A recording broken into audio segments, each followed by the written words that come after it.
Praise lord, హల్లెలూయా. దేవుని నామానికి స్తోత్రాలు. మీ అందరికీ నా వందనాలు తెలియజేస్తున్నాను. ఈ దినం కొరకు దేవుడు సిద్ధపరిచినటువంటి మాటలు. ప్రియ సహోదరి సహోదరుడా, మరి ఇద్దరు ప్రాణ స్నేహితులు చాలా సంవత్సరాల తర్వాత వారు ఒకరినొకరు కలుసుకోవడం జరిగినప్పుడు అందులో ఒకరు ధనవంతులు, మరొకరు పేదవారు. పేదవాడైనటువంటి స్నేహితుడు అడుగుతున్నాడు ధనవంతుడిని, ఎలా ఉన్నావు, మరి నీ పిల్లలు, నీ కుటుంబం ఎలా ఉన్నది అని చెప్పేసి అడిగినప్పుడు ఒక నిరాశజనకమైనటువంటి సమాధానం అయితే చెప్పాడు. ఏదో ఉన్నాంలే రాగా అని చెప్పి. అయితే ఈ పేదరికంలో ఉన్నటువంటి స్నేహితుడిని అడిగినప్పుడు పేదరికంలో ఉన్నటువంటి స్నేహితుడు చెప్తున్నాడు, దేవుని యొక్క కృప ద్వారా మేము చాలా సంతోషంగా ఉన్నాము, మా కుటుంబం అంతా కూడాను దేవునిలో గడుపుతున్నాము, ఆనందిస్తున్నామని చెప్పారు. కొన్ని సంవత్సరాల తర్వాత మరలా వీరు ఒకరినొకరు కలుసుకోవడం జరిగినప్పుడు మరలా అదే రకమైనటువంటి కుశల ప్రశ్నలు ఒకరినొకరు అడగటం జరిగింది. అడిగినప్పుడు ధనవంతుడైనటువంటి స్నేహితుడు చెప్తున్నాడు, నేను సమస్తాన్ని కూడా కోల్పోయాను, ఎందుకంటే దుర్వ్యసనాల కారణంగా నేను సమస్తాన్ని కూడా కోల్పోయానని చెప్పాడు. అయితే మరలా ఆ యొక్క ధనవంతుడైనటువంటి స్నేహితుడు ఈ యొక్క పేదవాడైనటువంటి స్నేహితుడిని అడిగినప్పుడు ఆ పేదవాడైనటువంటి స్నేహితుడు చెప్తున్నాడు, దేవుని యొక్క మహాకృప ద్వారా దేవుడు గతంలో మనం కలిసినటువంటి సమయంలో ఉన్నటువంటి స్థితి కంటే ఇంకా మంచి స్థితి మాకు ఇచ్చాడు, మేము ఇప్పుడు ఇంకా ఆనందంగా ఉన్నాము దేవునిలో అని సమాధానం చెప్పినటువంటి వాడిగా ఉన్నాడు. ఈ మాటలు వింటున్నటువంటి ప్రియనేస్తమా, ఈ యొక్క మొత్తం కథలో నుండి దేవుడు మనకి తెలియజేస్తున్నటువంటి మాట ఒకటే, జీవ మరణములు నీ నాలుక వశమందు ఉంచి ఉన్నానని దేవుడు తెలియజేస్తున్నాడు. మన మాటలు చాలా విలువైనటువంటి మాటలు, మన మాటలు చాలా శక్తివంతమైనటువంటి మాటలు. ఎందుకంటే ఆయన సారూప్యము చొప్పున, ఆయన పోలికలు, ఆయన జీవవాయువు ఊదగా మనమైతే నిర్మాణం చేయబడి ఉన్నాము. కాబట్టి దేవుడు మనకి అటువంటి శక్తిని ఇచ్చాడు. కానీ మనమేం చేస్తున్నాము, దేవుడు ఇచ్చినటువంటి స్థితిని బట్టి మనం దేవుణ్ణి స్తుతించకుండా మన నోట పలికేటువంటి ఆశీర్వాదకరమైనటువంటి మాటలు కాకుండా శపితమైనటువంటి మాటలు మాట్లాడడం ద్వారా ఆ యొక్క శాపాన్ని మనంతటా మనమే మన మీదకి కొని తెచ్చుకునేటువంటి వారముగా ఉన్నాం.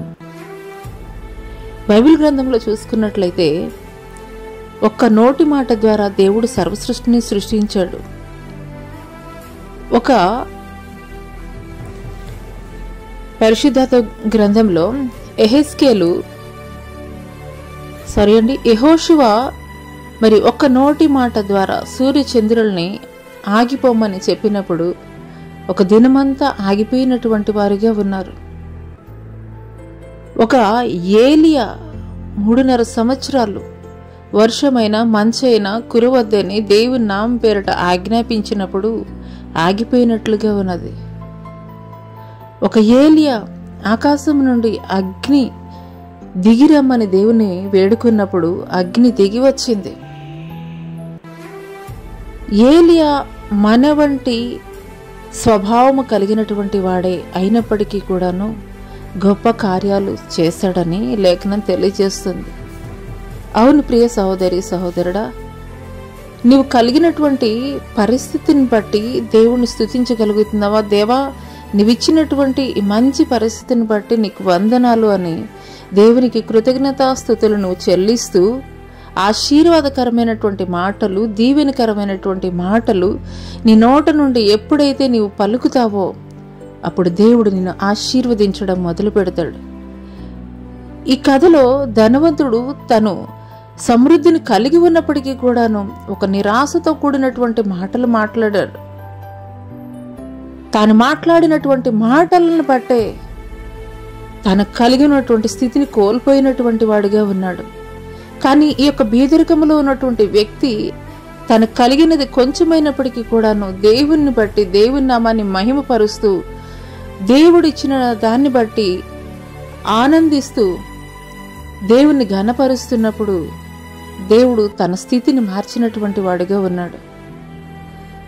చాలాసార్లు మనలో అనేక మంది ఆ వ్యాధి మరి సాధారణమైనటువంటిది అయినప్పటికీ కూడాను ఇతరులతో పోల్చుకొని దాన్ని ఎంతగానో పెద్దది చేసి కలవరపడిపోయేటువంటి వారిగా ఉంటుంటారు.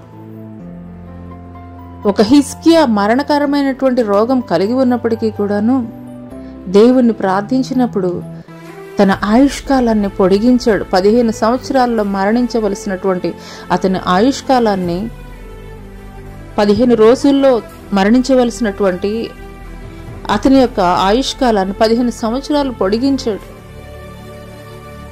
కాబట్టి ఈ మాటలు దేవుడు నా కొరికే మాట్లాడుతున్నారని నీవు విశ్వసించగలిగినట్లయితే నీ నోట నుండి ఏ మాటలైతే మాట్లాడతావో ఆశీర్వాదకరమైనటువంటి మాటలు, దీవెనకరమైనటువంటి మాటలు, నీ మాటలను బట్టే దేవుడు నీ యొక్క స్థితిగతులను మార్చేటువంటి వాడిగా ఉన్నాడు, నేను ఆశీర్వదించేటువంటి వాడిగా ఉన్నాడు.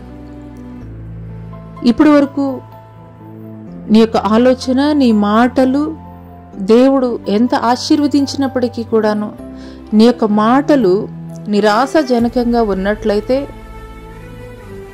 దేవుడు హెచ్చరిక చేస్తున్నప్పుడు ఖచ్చితంగా వాటిని సరిచేసుకో.